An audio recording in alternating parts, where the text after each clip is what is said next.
bulungi nti omukulembeze w'eggwanga yatusuubiza okutumiitinga ennaku z'omwezi 31 olw'ensonga zino wammanga.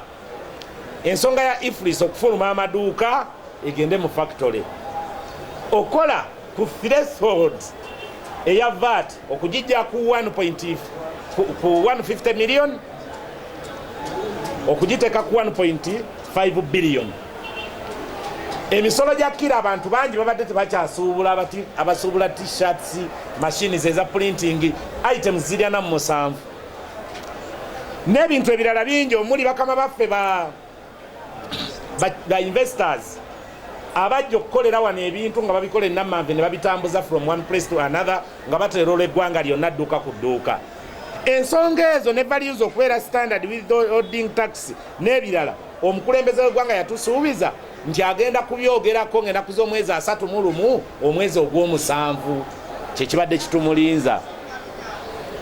Kati essaawa eno twafunye obubaka okuva ewa minisita wa Kampala, minisita waffe mukyala Misa Kabanda, ng'omukulembeze amutumye nti tagenda kusobola kubeerawo ng'ennaku z'omwezi 31 olw'okuba kololo bamukola.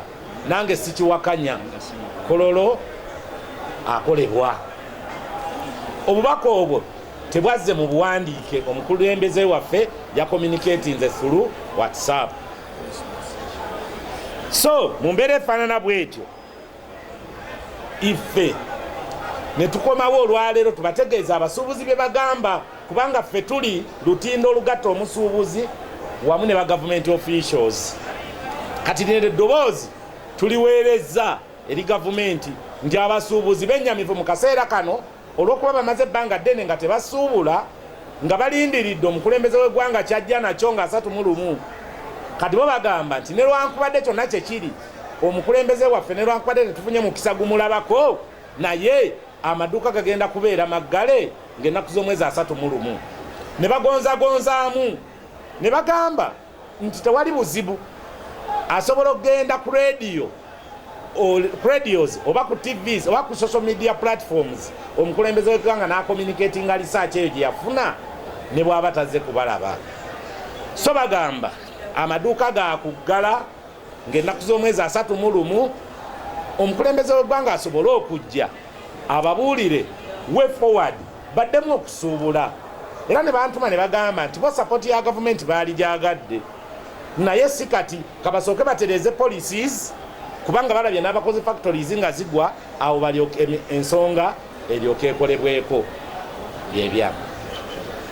Era bo bagamba nti olw'okuba balaba nga lisaaki yaggwa, omukulembeze w'eggwanga bamusaba agende ku TV oba ku radio stations ez'enjawulo, social media platforms, asobole okututuusaako amawulire ago amalungi, kuba ekituufu kiri nti kololo bamukola.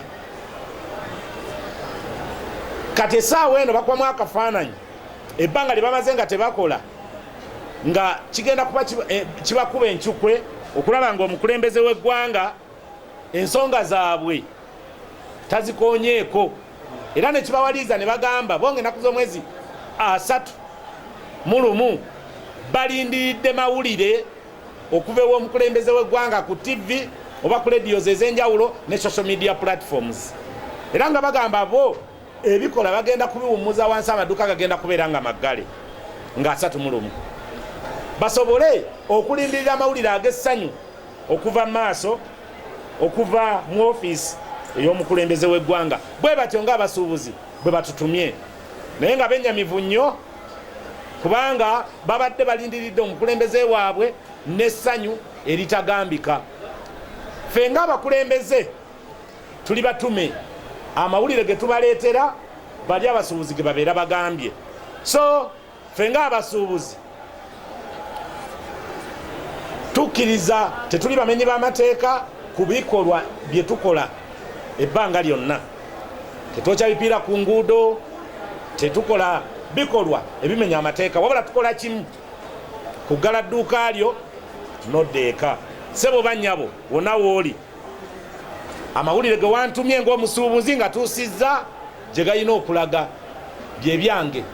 Nsigadde nze President wa Federation of Uganda Traders Association Zifuta. Nyabondoza wigo tubuuziddwa nti waliwo bannaffe abaatuliddemu olukwe. Kituufu era mwebali ate nga tutambula nabo. Naye nze nkubiriza abasuubuzi b'eggwanga Uganda nti luno olutalo lwe tulimu lwa buwumbi. Ate omulabe gwe tulwana naye ayina ssente n'obusobozi bwonna n'okugulirira nze ndyemu mwami Kabanda olukwe. Wabula kiri mu mutima gwange nga nze omuntu okukkiriza nti kyennwanira ye koozi gyenkola ki gye ndimu. Ne mu ekyo tumanyi nti ne puusi bwezaala abaana ejja neekanga naye mubaamu emiyaayo egikola ki egipaala ne gidduka. Kale mu nsonga eno tuli bakakafu abasuubuzi be tukubidde omulanga era ng'eno kooti y'abantu. Omuntu yenna gwe mulaba nga avudde ku koozi nga ffe futa tugamba nti si byaffe nga bannaffuta tumuvunaane nga ye omuntu ejja kuba kaasa ng'evudde ku mugendo. Naye ffe tubakwiriza nga abasuubuzi nti tunywere kye tulwana nakyo kinene nnyo nnyo nnyo nnyo era nga bassebo ne bannyabo tukimanyi nti n'abalala bangi bakyakyuka naye ffe tuyimiriddewo okufa n'obutanyagwa ku lw'obusuubuzi bwaffe ku lwa Katonda n'ensi yange. Y'abannaffe abo be tumanyi obulungi abatuliddemu olukwe bambi temuba butunuuliranga abalabe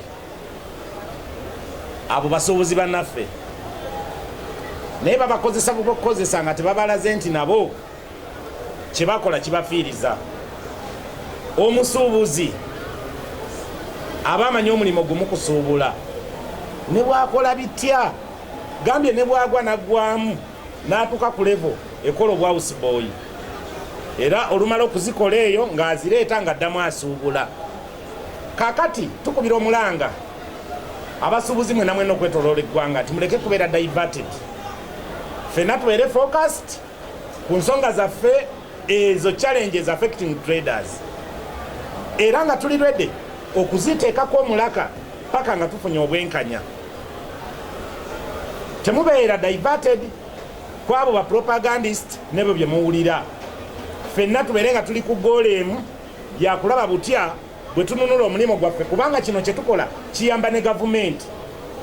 Emirimu buli lwe giritereera ne gibeera stable abantu nga bakola amagoba ne bagayingiza mu nsawo ne gavumenti efunamu kubanga abasasula omusolo beeyongera.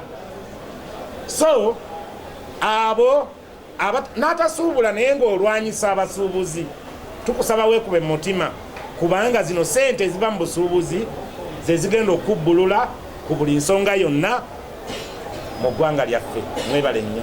Wako kankoneko katono nange kankuwe brief katini